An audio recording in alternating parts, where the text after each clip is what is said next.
Welcome back to the YouTube channel of Pro Enzo Vidz, and this is the Ankle Breaker Podcast, episode number 20. This afternoon, I'm joined by a special guest, Nick from Australia, at such short notice. Me and Rugby League Round Up didn't originally plan to go with a special guest this afternoon, but luckily enough and kindly enough, Nick was available and he requested to come on. And he's free to come on any time he wants to. So, Nick, bro, how you been? And thanks for joining the podcast yet again. Oh, mate, it's good to come on. Obviously, it's good to have a chat with you fellas. And, yeah, mate, I'm really keen to rip into the Ankle Breaker Podcast, episode 20, bro. So, mate, you should be proud of yourself, actually, for 20 episodes of this so far. I'm looking forward to episode 100. But, yeah, very good, bro. Looking forward to ripping into the topics with you, mate. Yeah, 20 episodes is a big achievement, actually, because I started this podcast, October last year or something, or September. One of those sort of times. So it's been good ever since then. So I think we'll definitely get to 100. It will be a big occasion for sure. Rugby League Round Up, the usual co-host, every afternoon joins me. How you been, bro? Yeah, been good today. Very good day today. Just enjoyed myself a lot. A lot of hype, been pumping that new Josh Addo song. So been very happy since then. Yeah, that's right. I've seen that.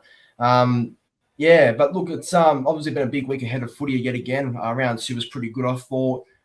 So hopefully round 3 is the exact same. A lot of 50-50 games this week, actually. So I think, it might be tough to tip some games and it might be tough for our, some of our calls, I think. So, but in general, it should be good, the round of footy. But yeah, I think before we start, we'll go through the comments as per usual. So as I can see in the chat, we've got Karipi Akawasi. How's it going? We've got Luke, Melbourne Storm fan. We've got CJ Moxley, Kane, and they've got the Manly rep in the chat as well. And we can read it also as well. And Warriors and NRL Fanatics both viewing at the same time. And we've currently got 7 people watching the stream. So make sure you do like the video and make sure you do subscribe to both YouTube channels of Nick from Australia and Rugby League Round Up there. Links to the channels are in the description down below. So make sure you do check them out if you haven't already. But yeah, I think it's time to rip into the podcast. So I think we should be all good to start. Yeah. All right. So round two. So we're going to review the round of footy it was. Obviously round 1 was very good, like I said, and round 2 was pretty good as well. So we're just going to give a bit of a review of what we thought about the round in general. Obviously, 2 of our teams lost, but 1 of our teams won. So I guess, that brings a bit of something when we talk about this. So I'll start with you, Nick. What did you make of the round of footy, bro? Obviously, your Cowboys got the win, which was, obviously good for yourself. And then you met Warriors and NRL Fanatics at the Gold Coast Titans and Warriors game. It was a very big week for you, actually. So how do you make round 2? Oh, it was a big weekend for myself. Obviously, went up to the Gold Coast on Saturday to go watch the Titans up against the Warriors, and what was a very entertaining game up there at the Gold Coast. I actually really enjoyed that game. Probably enjoyed the first half more than I did the second half, and then obviously after the games were over, we went back to the Burleigh Bears Leagues Club and we watched the other 2 games, and that was a lot of fun. Watching the mighty Cowboys put the Raiders to the sword, watching the Terminator Tamalolo just absolutely destroyed the Raiders forward pack. I really enjoyed the ending of the Sharks Eels game. I thought that was a good ending as well. My weekend was good, and it was awesome to have a great day with Warriors and Broncos and Warriors and NRL Fanatics. It was a lot of fun, bro. It was a good weekend of footy. I got every tip right except for the West Tigers and Knights game, but besides that, great weekend, bro. Oh, I'll tell you what, the Tigers really did kiss me favour. Like I really thought the specials of the week actually, and I tipped them the back to win, but they had to ruin my tip. So fuck the Tigers, all I can say. Rugby League Round Up. Your thoughts on round 2? Sorry if I made you spit some water out, but what were your thoughts on round 2? Good week of footy, I thought. For the Storm Rabbitohs game was pretty good to watch. Very, very entertaining. They got into the golden point at the end there. So, yeah, that was good. Friday's games. Oh, I only watched the first Friday game because I was at the game, but the other Friday game I didn't get to watch, but it didn't look like it was a good scoreline there, so I'm not going to judge too much on that. But Saturday's games, I thought Saturday games were pretty decent. You know, the Sharks Eels game down to the wire, last second conversion got the Sharks to win. So congrats to them. And 3 p.m. Well, Nick went to that game. It looked like it was very entertaining too. So Fucking 32 degrees later, it was boiling hot. yeah, well, yeah, that's the Queensland weather there. So they got much better weather than both Melbourne and Sydney. So we'll be surprised. And also, well, congrats to your Cowboys, Nick, because that was one great win. I was like, shit, Cowboys are winning here. I'm like, holy, that was crazy what just happened. Don't be surprised, bro. We do have a good team, and when we gel, we are going to be a force to be reckoned with. It was a very good win. Well, yeah, I think Tom Dearden had a good game. I saw he got like 1 or 2 try assists in that match. So he was outstanding, Tom Dearden. Yeah, him and Chad Townsend look like they're going okay now. So let's just see what happens throughout the season. And I thought Sunday's games were pretty good too. So yeah. Yeah. Just want to ask you quickly as well. With the Dragons and Panthers game, I saw in your Instagram story that you were angry at some of the calls that were made during the game, which is understandable because I was, not happy with some of the calls either because I think they were very badly called out for. But do you think any of those calls changed the game at all? Like, do you think any of those referee decisions that changed the game? Like, do you think at all that Dragons were robbed in general? Look, I've gone over this again. I've obviously watched the replay from home, and after some consideration, I know most fans will be saying robbed. I think we were robbed in a way, but I also do think we were. I think that Zach Lomax's sin bin was bloody bullshit. They were offside a couple of times too. They just didn't give much to us. And even the NRL has actually come out now and told everyone that they made some incorrect calls towards the Dragons. So they've just told us what's happened, and that doesn't make me happier that they've admitted it now. I'm not going to say Penrith were cheating, but the referees did not favour us at all. I was fuming. I was at the game, so yeah, I had a lot of fans fuming too. So I think we had every right to be fuming. I don't know if we'll rob. I think if we had 13 men for the whole 80 minutes, we could have won that match. We definitely could have won.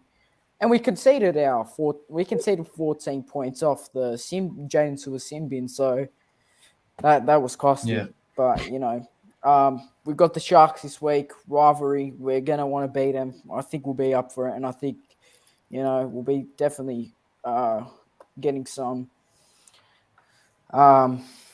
anger and passion into our game because that was bloody disgusting. Yeah.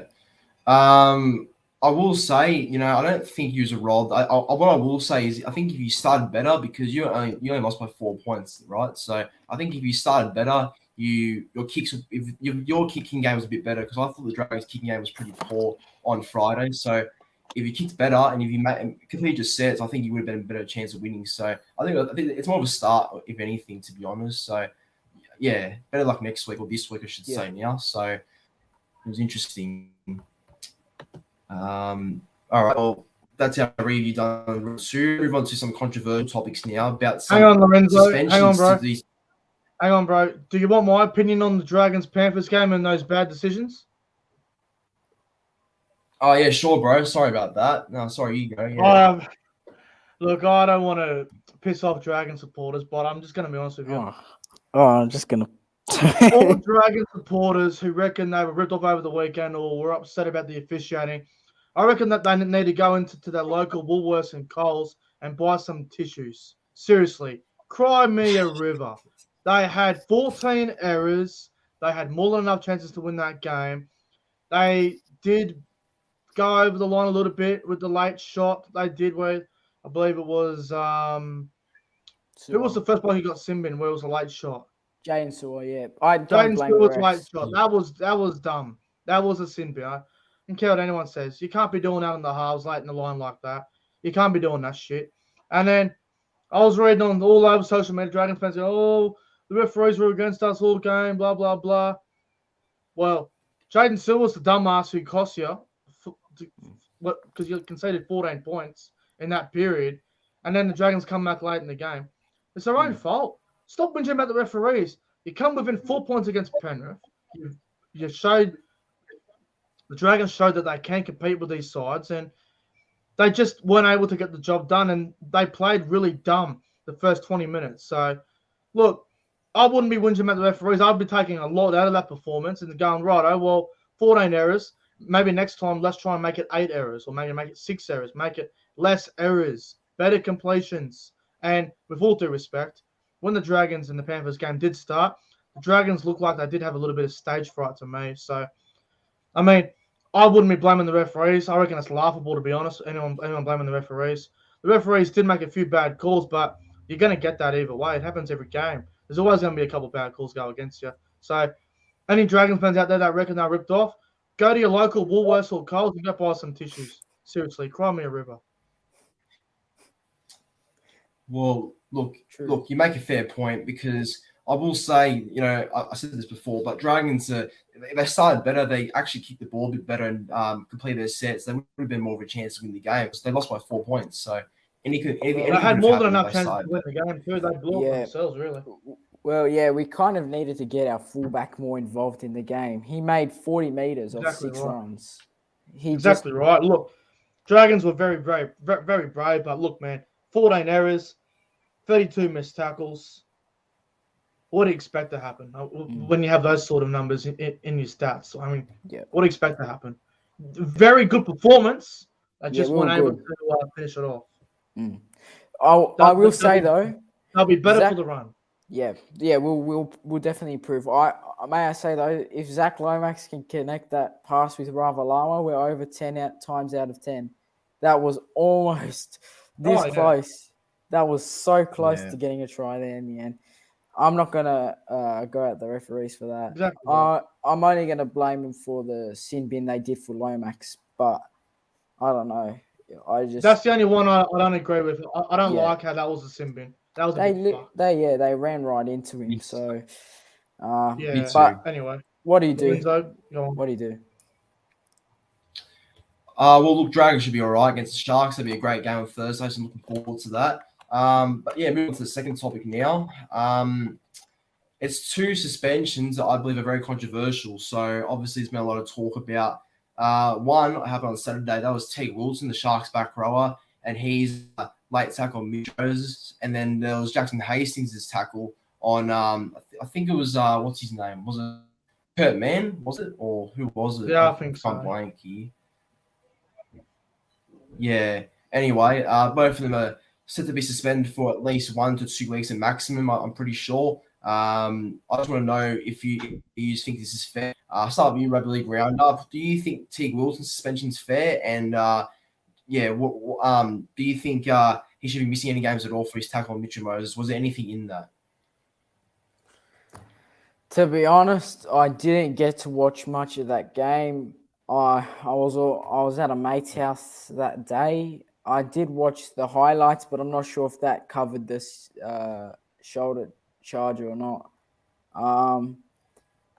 But yeah, if he did it wrong, if he shoulder charged him, then it's the right call to ban him. But if he didn't shoulder charge him, then I don't see why they're suspending him. What about the Hastings one? Did you see that? Was that the tackle on Tex Hoy? Yeah, it was. Might have been Tex Hoy or Kurt Mann, one of them. Yeah. What did you think about that? Is it worthy? It looked bad at first. Probably if it's proper suspension, probably 1 week, 2 weeks at most. Yeah. All right, Nick, I want to ask you first about the Jackson Hastings one because I've seen you already have a bit of a say on it. So, bro, take it away. What do you think about that Hastings one? What do you Jackson think? Hastings shouldn't even be missing any football for this. Shouldn't even be suspended. Shouldn't even be charged. Fine him at best. It's an accident. He come in for the tackle. He lifted him. Unfortunately, it landed fine, but because his legs went up so high, that's why they freak out about it. Oh, it's dangerous contact, dangerous lifting.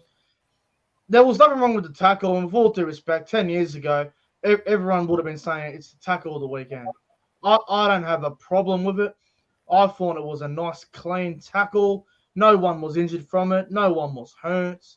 There was no problem with it. I thought it was a nice, big tackle, and it was just trying to inspire his teammates. I don't understand why he's been charged for it. 2 to 3 weeks is a bit fucking ridiculous, considering he hasn't been playing in the NRL for quite some time. He wouldn't have any loading, and players have been already over the first couple of rounds have been charged for high tackles and stuff, and they haven't been suspended for stuff that's much worse. Look, I want to mention this. I want to bring this to your guys' attention. I want to bring this to your attention, fellas. Cannonball tackles haven't even been suspended. Yep. So how is this tackle from Jackson Hastings worth a suspension? So you mean to tell me last week, or round 1, I should say, Tigers versus Storm, Luciano Leilua gets caught in a dangerous cannonball tackle. There is no suspension for the Melbourne Storm player that did that, but Jackson Hastings puts on a nice big tackle, legs go up a little bit high, lands down, no injury, no nothing, but he's going to get charged 2 to 3 weeks. But a cannonball tackle, third man in, that's extremely dangerous. That can whiplash your neck and cause serious injury. That's not going to be charged. But the Hastings one is. That's fucking bullshit and ridiculous. Yeah. I agree. And see, I want to say quickly as well. The cannonball tackle was way worse because they expose the knees, you see, and that can cause a lot of long-term damage. They can cause long-term damage as well. So it's terrible. Yeah. Just quickly, what do you think about the Teague Wilson one? Like the Teague Wilson tackle, was anything? The Teague Wilson one is definitely a suspension. He hit Moses right at the legs. It was dangerous. It was careless. I'm so sick of players hitting the halves right in the leg. Now, sometimes the half will kick it and they will jump, and they can't help it sometimes. But Teague Wilson the other night, very, very silly. Definitely worth a week or two on the sideline. But the Hastings one, mate, honestly, it's laughable. Yep. Yeah. I totally agree. I think Hastings' one was not a suspension at all because there's no way he can stop at that momentum, because once you're running to tackle someone, it's hard to sort of pull out and stop the momentum. It's more of a momentum thing, I think. They just that they really just got it wrong there. So there's definitely no suspension worthy, but he's suspended now, and that's a big loss to the Tigers. And but yeah, he shouldn't be suspended at all. That's a very bad call by the referee, and I definitely are against that. Teague Wilson's one, yeah, I think it's a suspension as well. Like you said, Nick, he took out the legs. I think if you want to be consistent in protecting the halfbacks and everything like that, that's talk at the moment, then yeah, you're going to suspend him, I guess. So if you want to be consistent, so yeah, we'll definitely agree on that one. Yeah, in the comments, CJ says Hastings shouldn't be 3 weeks, and I think we all agree on that. And quickly as well, Warriors and NRL Fanatics also says Wilson should be suspended. It was a dangerous tackle on Moses, and we agree on that as well. So yeah, all agree. All right. Third topic. The third topic's a bit different to this. So I believe yesterday we heard a bit of a talk actually about the future of Nathan Cleary and the future of Ivan Cleary as well. So the Clearys, it's basically the Panthers are set to offer Nathan Cleary a multi-million-dollar contract until the end of 2027. So I believe he's off contract until the end of 2024, but they're going to extend him for an extra 3 years, I'm pretty sure. That's my understanding, but they won't keep him at the club until the age of 30. So how long that will be, I'm not sure, but this is what they're proposing so far to offer him, basically. So Cleary to re-sign on a $1.1 $1.1 million contract as well. I think that's the exact price he's going to receive. So yeah, it's good for Nathan Cleary, but with Ivan's contract, I'm not sure how long he's re-signing for. Maybe one of you know, but yeah, I'll ask you first, Nick. What do you think about this? Is this a good call by Penrith to re-sign Cleary on a big contract like this, or would you not offer something like big like that to him? 2027 is a long time. A lot can happen between now and then. Yep. Look, what's that? 5 years from now, so 5-year deal. For me, 5-year deal is probably the most I would offer any NRL player. I wouldn't go any further than that. I think you lock him up for 23, 24, 25, 26, 27. 5-year deal, $1.1 million a season. I can't see Nathan Cleary knocking it back. I think he will definitely take the deal. I don't think he'll say no to that sort of money. And look, he is the Prince of Penrith. He is the New South Wales halfback. He is the Panthers halfback. He's the reigning NRL Grand Final winning halfback from last year. He's probably going to be the Australian Kangaroos halfback in the World Cup at the end of the season. Penrith are throwing the checkbook at him. I'm not surprised. He will definitely take this. And I think Ivan Cleary will hang around for a couple more years as well. So I think it's a great deal for everyone involved. I think it's good for Penrith. They get to keep one of their own in Cleary. They get to keep their coach Ivan. I think it's a win-win for all parties involved. Yeah, I totally agree. Rugby League Round Up, your thoughts on it? Do you think this is a good call by Penrith, keeping Nathan until 2027 and him earning that amount of money? Do you think that's a good call? Well, yeah, I think if he's earning $1 million a year, that's what he's playing like at the moment. He's just got to keep that consistency. He's still young. He's a superstar halfback. But the thing with the length of the deal, it's a 5-year deal. Who knows what can happen between 2022 and 2027? I know he's definitely not going to knock it back, but what if he gets injured and he's done for the season? You obviously hope not, but if that can happen a couple of times, that just puts your career on the line. You don't want to have a long deal where you're just not going to play at all. I mean, Jack Bird got 5 years at the Broncos. I think he signed from 2017 to 2022. His contract would have ended now with the Broncos. That was a dumb deal by the Broncos because he just kept getting injured. So I don't know, the security, that much of the security, it's good, but it's also bad at the same time because you don't know what can happen. But I think other than that, it's a good deal for both, for Nathan Cleary and for Ivan Cleary. Well, yeah, he's a premiership winning coach. He's been in the grand final 3 or 4 times now. So smart call by Penrith. Yeah, Nick, were you going to say something? Oh, I was just going to say, look, I wouldn't be worried about the injury too much. The Jack Bird one at the Broncos was a lot different to this one. And look, I know everyone who signs long-term deals get injuries all the time. I mean, have a look at Taumalolo. He had about 5 injuries. I think he broke his hand 3 times last year, and the Cowboys went bad because of that.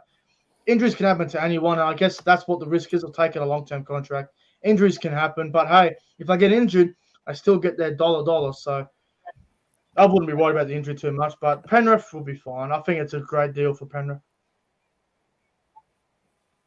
Yeah, I totally agree. I think Nathan deserves a contract like that. I think he is the future of Penrith, and I think he's already established himself as the best halfback in the game. I can't think of any halfback that's better than him as of right now. Yeah, there's no halfback better than him. The thing about Nathan Cleary is he's 24 years old, so he'll only get better and better. And the things he could achieve by 2027 is pretty frightening when you think about it. You know, if he keeps getting better, then yeah, he could achieve a lot. But we'll have to wait and see, I guess, because it's 5 years is a long way away. So got to take it year by year, I guess. But yeah, it's a good call. And Ivan's till 2026. Well, that's good as well. I think Ivan's done a good job to turn this Penrith team around the last 2 years, I'm pretty sure. So I think that's a very smart call, keeping him as well. So I think this is good by the Panthers and good for the Clearys as well. So I definitely back it. It's a very good choice by the club and good news for the Panthers fans too. All right, moving on to the fourth topic now. So this is one that I am not keen on. Not keen on it. Don't think it's worth it, but I want to hear what your both thoughts on it are. So Blake Ferguson, obviously former Parramatta winger, Roosters, so on, and basically went to Japanese rugby league for a little bit and didn't even play a game because he took cocaine and got locked up in jail for about 30 or something days. And now he's eyeing a return to the NRL after the change to Japanese rugby did not work at all. So I just want to ask, do any of you think any club will pick him up? Because there's been talk like Knights might pick him up, or there's been other clubs toss stuff like that as well. Nick, I'll start with you. Does he get a contract anywhere? There's about 3 or 4 clubs that come to mind for me for Blake Ferguson, and I would love to see him come back. I know he had a few issues over in Japan, but so did Jordan Rapana. So has other players in the past that have gone over there. Will Chambers, another one. They all give it a go, and they all end up coming back. So Ferguson coming back, I've got no problem with it. Yeah, he had that drug incident, but how many other players in the past have had a drug incident and came back? It happens to the best of them. Now, there's 4 clubs that come to mind for me for Blake Ferguson that I reckon could use Ferguson's services. Number 1 is Parramatta. They could definitely get him back. With Simonson there and Sevo there, and with I think they could use Ferguson back ASAP. With Sevo not back to mid-year and Dunster going out injured, I think Ferguson going back to Parramatta would be good. I think the Bulldogs would be a nice fit. Jade Knockenball in that wing is a bit of a weak link for mine, and I think going to the Dogs would be another good option.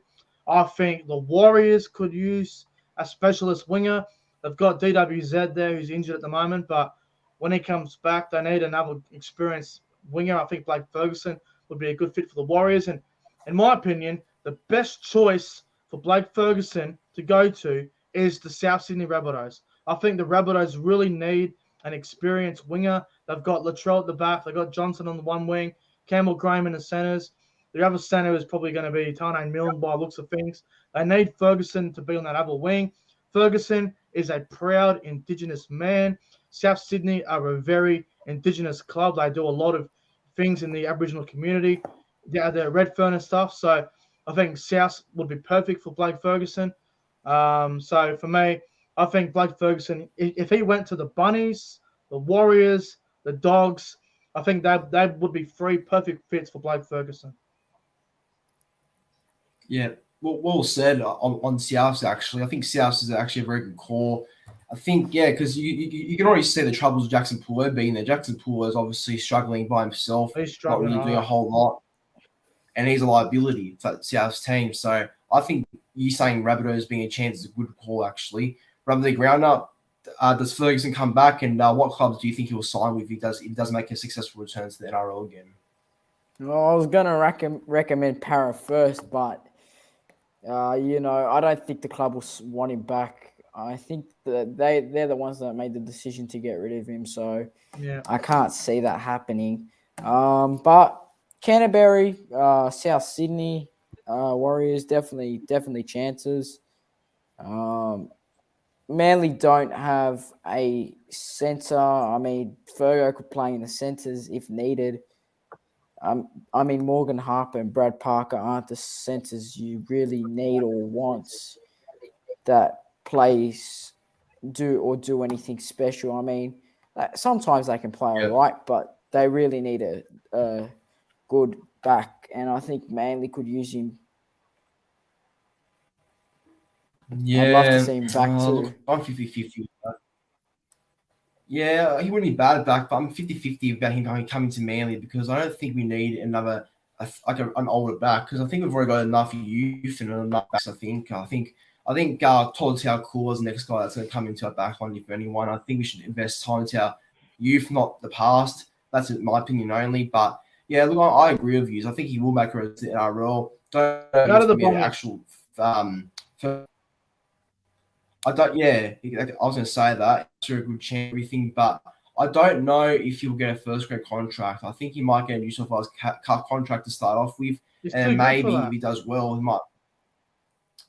I get that. Yeah, I get it, but I don't know what club is going to put him in the team straight away. So maybe a couple of games in New South Wales Cup might get his fitness back, but maybe we'll just get him there straight away, honestly. But well, you got to think as well. He's got that connection with Cody Walker, Latrell Mitchell, Alex Johnson, Keon Kolomatangi, all these Indigenous players.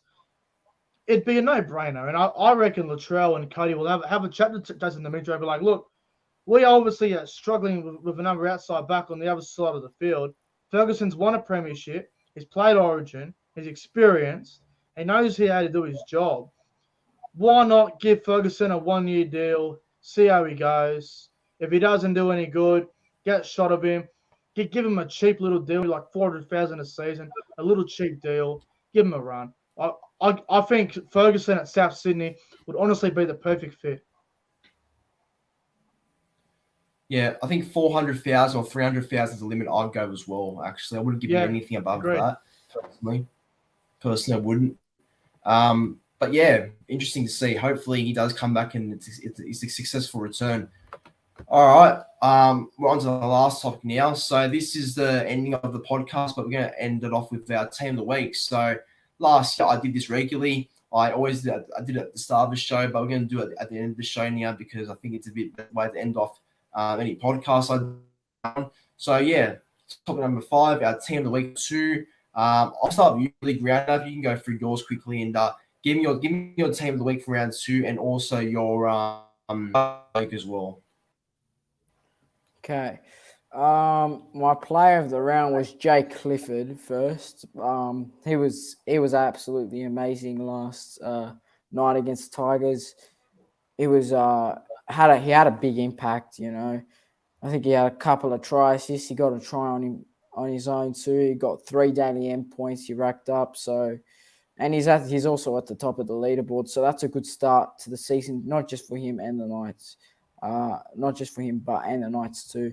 And I think he was my biggest player this weekend. And he's my player of the round. But my team of the week is. Fullback is James Tedesco. My wing is Daniel Tupou and Michaeli Ravalawa. I thought Ravalawa even though not his best game, had great effort. So I just couldn't leave him out of the squad. Herbie Farnworth and Dane Gagai are the centres. Jake Clifford and Ben Hunt are the halves. Payne Haas and Sia Takiaho are the front rowers. My number 9 is Harry Grant and my second rowers are Viliami Kikau and Tyson Frizzell. And my lock is Jason Taumalolo. And the bench is Nico Hines, Isaiah Yeo, Nat Butcher, and Josh Kerr. Player of the week? Oh, no, sorry, you said that already. Sorry, yeah. No, but that's a good team. That's a very good team, actually. That's not much difference to mine, actually. So I think they're a very fair team and they named most of the right players. I think that performed well too. Nick, I'll move on to you now. Have you got your team ready? And give me your team of the week and your player of the round. Yeah, so I'll start with player of the round as well. And I also went with Jay Clifford as player of the round as well. I really thought he had a great game yesterday afternoon against the Tigers. I thought his game management was very good. His control was very good as well. And Jay Clifford hasn't played this well for quite some time. And, it's good to see him do well. So for me, it was between Clifford and Herbie Farnworth. I thought they were very close to each other, and I guess Harry Grant was up there as well. But yeah, it was tough to pick. I guess Isaiah Yeo's another one you could throw in there, but Jake Clifford was my player of the round as well. And I'll go through my team here. So fullback, I've gone with James Tedesco. On the wings, Greg Marzou from the Titans and Daniel Tupou from the Roosters. Centers, Peter Hiku and Herbie Farnworth in the centers. 5'8", Tom Dearden. Halfback, Jake Clifford. Front row, Siwa Takiyaho and Jason Taumalolo. Hooker, Harry Grant. Back row, Tyson Frizzell. Both Fermor, Isaiah Yeo at lock. And the bench, well, didn't really name a bench, but I'd go probably Nat Butcher on the bench. I thought he was great. I thought Jamin Joller for the Titans on the bench was very good as well. I'd also throw in Leo Thompson from the Newcastle Knights. And if I had to pick a utility for the round, I'd probably throw in someone like a Drew Hutchison on the bench as well. I thought he was very good at hooker against Manly. The Severs from dummy half was very good as well. And look, also, I'm just going to throw it out there as well. Coach of the round, just because why not? Coach of the round, Craig Fitzgibbon for the Sharks. Yeah, that's a good call. I like that actually because he was good in that. Yeah, actually, because he first came back as a full-time coach, so he did No, a good one job on the of steering bell, that even ship. better. How good was that? Yeah, that's right. That's right. All right, good team, bro. I like it. All right, I'll go through mine first. So I'll go through my play of the round, and I'm a bit different to use actually. I went Ryan Pappenhausen before I played the round. I thought Pappenhausen was great.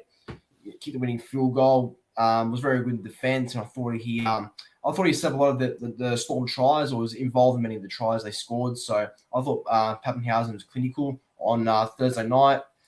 Getting to my team now. So at fullback, I did have Ryan Pappenhausen as well. My wingers are Murray Tuolangi and Greg Marzu. My centers are Dane Yagai and Herbie Farnworth. My halves are Albert Kelly and Jerome Hughes. Front rowers, Adam Fanua-Blake and Payne Haas. I think Fanua-Blake's a bit of an odd one, but I couldn't think of anyone else actually. My hooker was Harry Grant. Back rowers are William Kikia and Sitili Tupanua. And lock was Isaiah Yeo. Then my bench was a bit tough because there was a lot of players I could have definitely chosen on the bench, but I went with Jersey 14, Jake Clifford. I went with Jason Tamalolo, Leo Thompson, and to end it off was Corey Waddell. I thought he had a good game as well. So that was my team of the week right there. So everyone, that brings it into the Ankle Breaker podcast episode 20. This was a very good podcast. I enjoyed it. Seemed like we went for 37 minutes perfect, and yeah, I think this has been good. So hopefully the week of footy is good ahead as well. So I'd like to thank Nick from Australia for being the special guest again at such short notice. Nick, it's always good to have you on my channel for any podcast I do and any sort of video I do as well. So thanks again, bro. Appreciate it. Man, I appreciate your time. Like, I appreciate coming on the podcast and having a good chat with you. And I just want you to know that this Sunday, Cowboys and Broncos, Cowboys 13 plus. That's going to be a great game, eh? Derby, up in Derby. How good. Rugby League Round Up as well. Always a pleasure having you on the channel as the co-host. So thanks again, bro. Thanks, bro. And I'm going to say the same thing Nick said. Dragons 13 plus, though. Come on, the Saints. Oh, what a rivalry this week's going to be. Plus. Roosters, Rabbitohs, Dragons, Sharks, Cowboys, Broncos. Well, good rivalries. It's a big head, that's for sure. Yeah, look, that brings it into the Ankle Breaker podcast, episode 20, obviously. Manly better win this week, otherwise there's some real drama happening there, and our review is going to be very R-rated, I'll put it as. So you better win this Sunday. Manly don't win this weekend, all that Manly stuff in the background is going to get burnt, I'm telling you. Oh, I'll be in the dumpster by Monday, I guarantee it. Better win. But everyone, that brings it end, and I'll catch you on the next one. So thanks for watching, everyone.